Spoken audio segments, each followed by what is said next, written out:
बिस्मिल्लाहिर्रहमानिर्रहीम। अस्सलाम वालेकुम मोहतरम नाजरीन, आप देख रहे हैं उर्दू एक्सपोज। नाजरीन ग्रामी, अमरीकी सदर ट्रंप ने अपने खिलाफ मुआखजे की कार्रवाई के दौरान गवाही देने वाले सीनियर ओहदेदारों को बहुत बड़ी सजा दे दी। तफसीलात को शुरू करने से पहले आप तमाम दोस्तों से गुजारिश है कि हमारे चैनल उर्दू एक्सपोज को सब्सक्राइब जरूर करें ताकि आपको हमारी हर आने वाली न्यू वीडियो की अपडेट मिल सके। तो चलिए दोस्तों, मालूमात को शुरू करते हैं। बरतानवी नशरियाती इदारे के मुताबिक सदर ट्रंप ने यूरोपीय यूनियन के लिए अमरीकी सफीर गॉर्डन सोंडलैंड और व्हाइट हाउस के सीनियर ओहदेदार लेफ्टिनेंट कर्नल अलेक्जेंडर विंडमैन को एक ही दिन में बरतरफ कर दिया।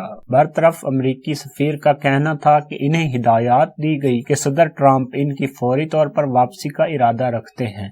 बरतानवी मीडिया के मुताबिक व्हाइट हाउस से निकाले जाने वाले लेफ्टिनेंट कर्नल अलेक्जेंड्रो विंडमैन यूक्रेन से मुतल्लिक आला तरीन माहिर शुमार किए जाते थे, जबकि सदर ट्रंप ने गुज़श्ता रोज इनके भाई अमरीकी कौमी सलामती के सीनियर कानूनदान को भी आर्मी डिपार्टमेंट से बाहर किया। लेफ्टिनेंट कर्नल अलेक्जेंड्रो विंडमैन के वकील का कहना था कि इनके मुवक्किल को व्हाइट हाउस से बाहर किया गया, जहां उन्होंने अमेरिका और सदर के लिए अपने फराइज भरपूर तरीके से अंजाम दिए थे। इन्हें सच बोलने पर निकाला गया। गुज़श्ता रोज मीडिया नुमाइंदों से गुफ्तगू करते हुए ट्रंप का कहना था कि वो विंडमैन से खुश नहीं हैं। अगर आप समझते हैं कि मुझे इनसे खुश होना चाहिए तो ऐसा नहीं है। तो दोस्तों, अगर आपको ये वीडियो इन्फॉर्मेटिव लगी हो तो इसे लाइक और शेयर लाजमी